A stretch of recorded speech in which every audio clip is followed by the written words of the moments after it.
Pinagpalang araw po sa inyo mga kapatid.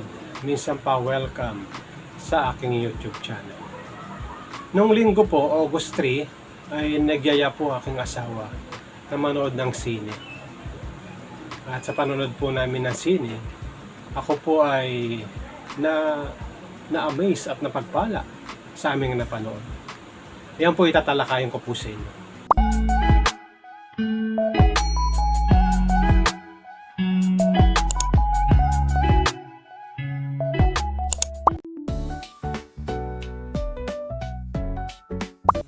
Welcome back po mga kapatid. So, share ko po sa inyo yung napanood po namin sa sinihan. Nitong linggo lang, no? Ang pangmagat po naming pinapanood po sa sine ay yung Lasting Moment na pinangungunahan po ni Sue Ramirez at saka si J.M. De Guzman. Congratulations ko rin pala ang director ng palabas na ito. Sapagkat para sa akin, ito po ay isa sa magandang palabas na aking napanood, no?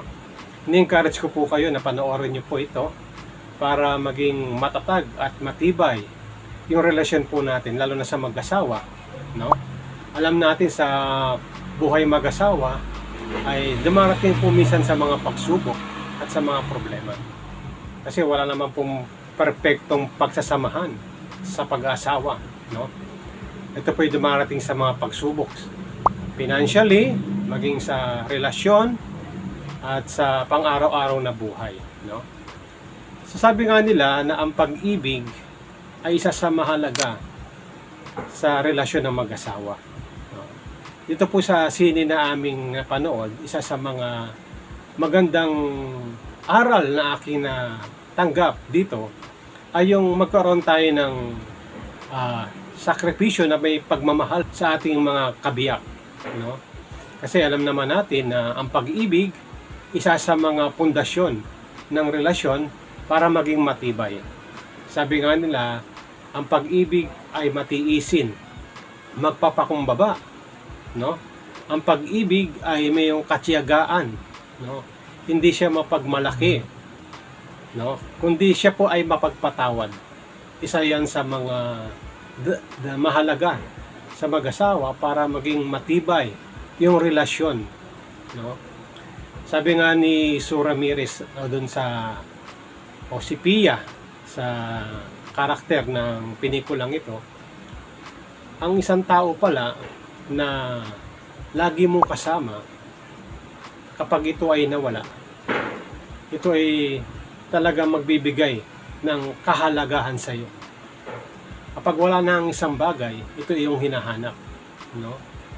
So, siyempre, kapag mahal mo ang isang tao, talagang hahanap-hanapin mo. Isa yan sa mga naging matibay na pundasyon nila para sila ay magkabalikan, no?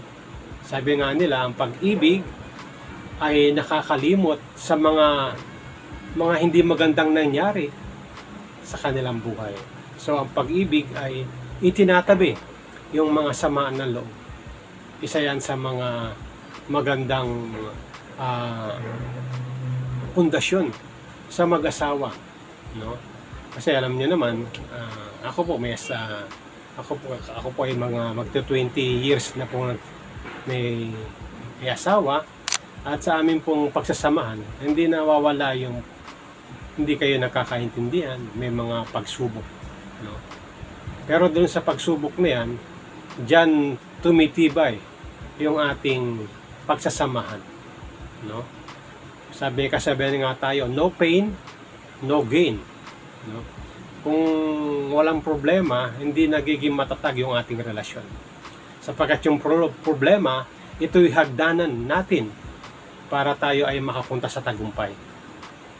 Kaya ang dalangin ko sa mag-asawa, sa mga magkarelasyon, no?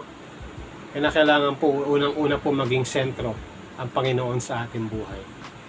At pangalawa, hindi po nawawala yung pagmamahalan, pagpapatawad at pagpapakumbaba para maging matibay at maging maayos na pagpala ang relasyon mag-asawa.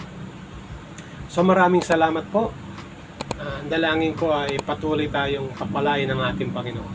No? Shoutout po nga pala sa mga kapatid po natin, sa mga OFW, sa mga senior citizen na patuloy na sumusubaybay sa aking YouTube channel at sa mga subscribers po natin. Pagpalain at ingatan po tayo ng Panginoon.